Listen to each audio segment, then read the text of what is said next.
want to be loved. Of course you do. You want connection, intimacy, someone who stays, someone who chooses you, not the version of you that you perform for the world, but the real one, the one underneath.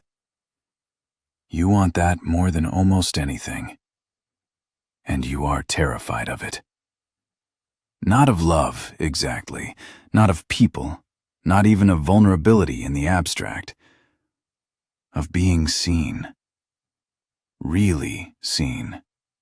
The parts you've curated out of every version of yourself you've ever shown anyone. The contradictions you can't reconcile. The needs you've decided are too much. The fears that feel too small and too large at the same time to ever say out loud. Those parts. Seen by someone who then, and this is the part that stops the breath, gets to decide what to do with what they find. Welcome to Thought Paradox. Today we're going to the place most videos are afraid to go. Not the fear of rejection. The fear that comes before rejection is even possible. The fear of being known. Here's the central paradox of human intimacy. The thing we want most, to be truly known and accepted by another person, requires us to do the thing we fear most. Show them who we actually are. And this isn't a simple fear. It isn't the fear of embarrassment or the fear of judgment in its ordinary social form. It is something older, something that runs deeper than logic or self-esteem or conscious decision. It is the fear that if someone were to see everything, the unfiltered, unedited, unperformed everything, they would leave. Not because they're cruel, not because you're actually unlovable, but because somewhere, in some room of your interior life that you've kept closed for a very long time, there is a belief. The real me is too much, or not enough, or both simultaneously. And the only way to keep people is to manage what they see. And so you do, with extraordinary skill.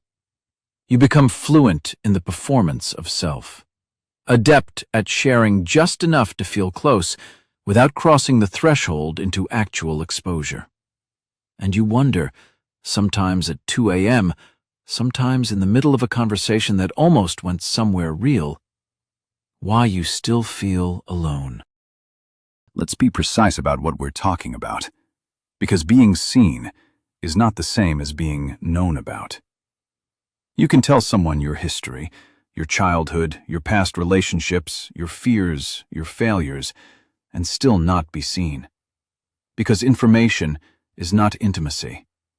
You can share facts about yourself from behind glass, carefully selected, carefully framed, handed over with just enough context to feel revealing, without actually revealing anything that could be used against you. That's not being seen. Being seen is something different. It's the moment someone reflects back something true about you that you didn't tell them directly, that they noticed, that they read between the lines and found. It's being understood without having to explain yourself. It's having your contradictions held without someone needing them to resolve. It's the terrifying experience of someone knowing you, the actual you, with all its edges and inconsistencies and unfinished places, and staying anyway. And that last part, staying anyway. That is both the deepest longing and the deepest terror of the human heart. Because to be stayed with is to have been worth staying for. And to believe that, really believe it in the body, not just as a concept, requires a level of self-worth that most people are still quietly working toward. Nobody is born afraid of being seen. A child, given safety, will show you everything. The full emotional range, the complete interior life, the unedited experience of being alive. Something teaches them to edit. The early wound of conditional acceptance. For many people, the fear of being seen traces back to a simple and devastating early experience. They showed something real, a need, a feeling, a truth about themselves, and the response was wrong. Not necessarily cruel, sometimes just insufficient. A parent who was too overwhelmed to receive it. A peer group that made it the punchline of something. A moment where the authentic expression of self was met with discomfort, dismissal, or correction. And the child, who is always watching, always learning the rules of the room, draws the conclusion that survives into adulthood. Certain parts of me are not safe to show. The conclusion was rational. It was adaptive. It was the intelligent response to real data. But the data was limited, and the conclusion got generalized. From "this feeling isn't safe to show this person right now," to "I am not safe to show." The performance that became identity. For some people, the editing started early enough and ran long enough that the performance became indistinguishable from the self. They don't know anymore where the curated version ends and the real one begins. They've shown the managed version for so long, in friendships, in relationships, in professional contexts, that the unmanaged version feels not just vulnerable, but genuinely unknown. Who am I when I'm not performing? That question for some people is the most frightening one of all, because the answer might be someone they haven't met yet. The specific terror of intimacy. And then there's the pattern that shows up most clearly in romantic relationships. The closer someone gets, the more they begin to actually see, the more the fear activates. Not because the person is wrong, not because the relationship is bad, but because proximity is exposure. And exposure is the thing the nervous system has spent years, sometimes decades, engineering against. So the person who wants connection more than almost anything finds themselves, when connection becomes real, doing the thing that destroys it. Pulling back, deflecting, creating just enough distance to feel safe again, and wondering from that distance why they can never seem to let anyone in. Let's talk about the specific ways this fear operates. Because it doesn't look like fear from the outside. It looks like confidence, humor, depth, relatability. The oversharer who reveals nothing. This is perhaps the most sophisticated mask. The person who talks openly about their past, their struggles, their inner world, but always in a way that is controlled, practiced, emotionally safe. They share the things that have already been processed, the wounds that are healed enough to be told as stories, the vulnerabilities that can be packaged in a way that invites sympathy without inviting genuine access. They seem open, they seem transparent, they seem like someone who has done the work. And nobody, sometimes not even themselves, notices that the one thing they never share is the thing that's happening right now, in real time, unprocessed and alive. The helper who deflects. The person who is extraordinarily present for everyone else's pain and almost completely unavailable for their own. Ask them about themselves, and the conversation will, with impressive subtlety, return to you. They are genuinely interested in other people, but the interest also functions as a shield. If we're talking about you, we're not talking about me. And as long as we're not talking about them, they are safe. The performer. The person whose charm, humor, and social fluency is so developed that it functions as a full-time defense. They are delightful in groups. They can work any room. They leave people feeling warm and entertained and somehow seen, while remaining, themselves, entirely behind the performance. The humor is real. The warmth is real. The intelligence is real. The self that's showing up is not. The cost of never being seen is not the absence of love. Sometimes people who are afraid of being seen are surrounded by love, by people who would stay if they were given the chance, by relationships that have genuine warmth and history and care. The cost is something subtler and more corrosive. It is the loneliness of being loved for someone you're not. The specific, quiet ache of receiving affection that lands on the performance rather than the person. Of being told, "I love you," and feeling, underneath the warmth of it, a cold question, "But do you love me? The actual me? The one I haven't shown you?" It is the exhaustion of maintenance. Because performing a version of yourself, however natural it feels, requires energy. Constant, low-grade, cumulative energy. The monitoring, the editing, the subtle management of what's revealed and what's withheld. And that energy is not available for other things. For genuine presence, for real rest. For the kind of creative and emotional output that only becomes possible when you're not spending half your resources on self-concealment. And it is the gradual, almost imperceptible erosion of self-knowledge. Because the self that is never expressed is also the self that is never confirmed. You need to be witnessed to fully know yourself.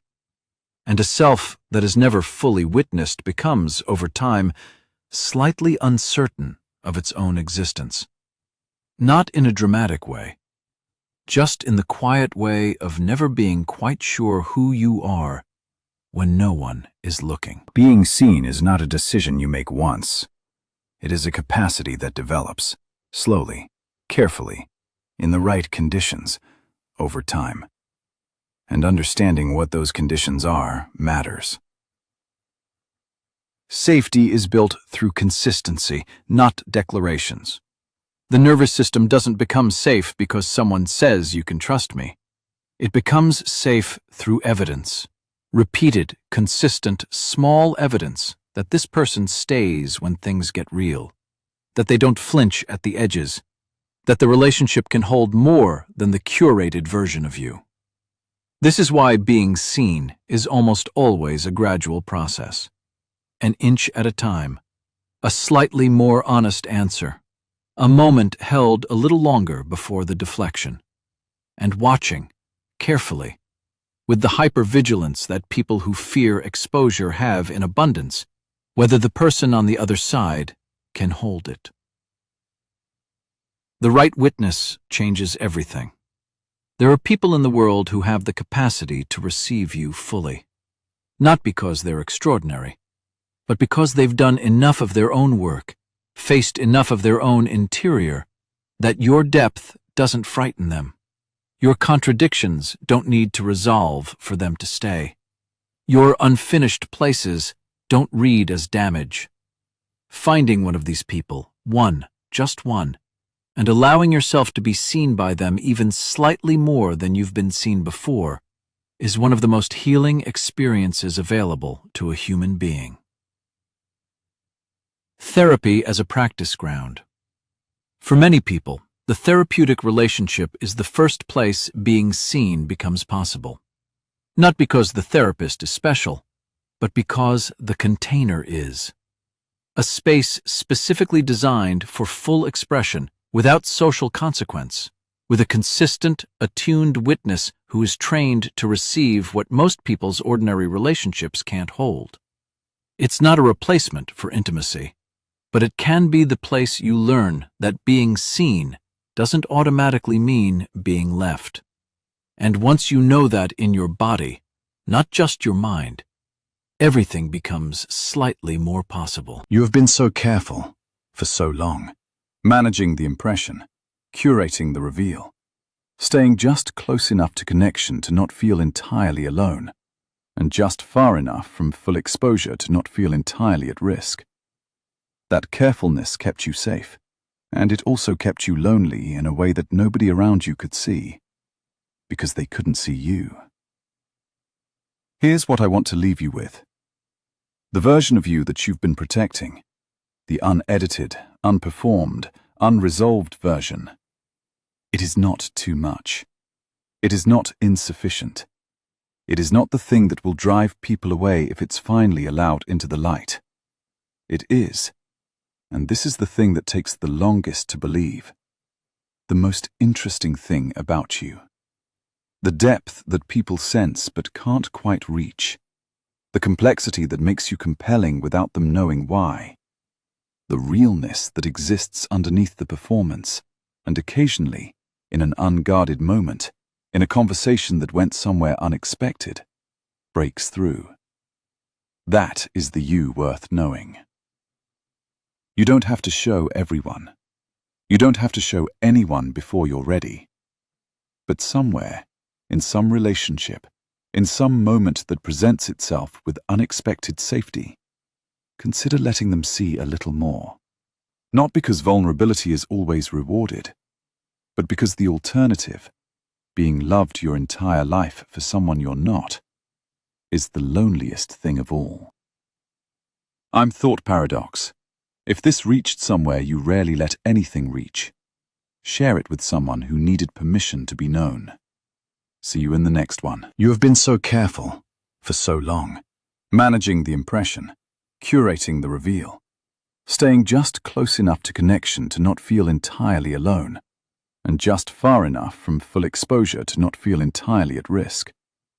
That carefulness kept you safe, and it also kept you lonely in a way that nobody around you could see, because they couldn't see you.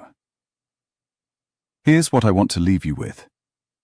The version of you that you've been protecting, the unedited, unperformed, unresolved version. It is not too much. It is not insufficient.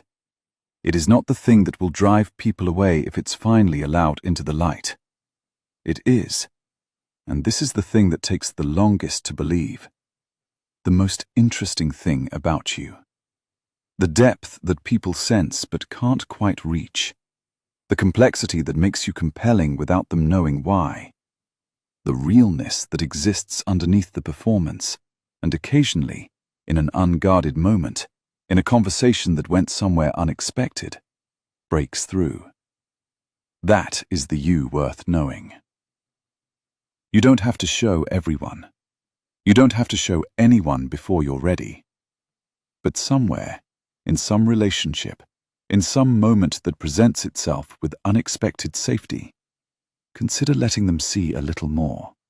Not because vulnerability is always rewarded, but because the alternative, being loved your entire life for someone you're not, is the loneliest thing of all. I'm Thought Paradox. If this reached somewhere you rarely let anything reach, share it with someone who needed permission to be known. See you in the next one.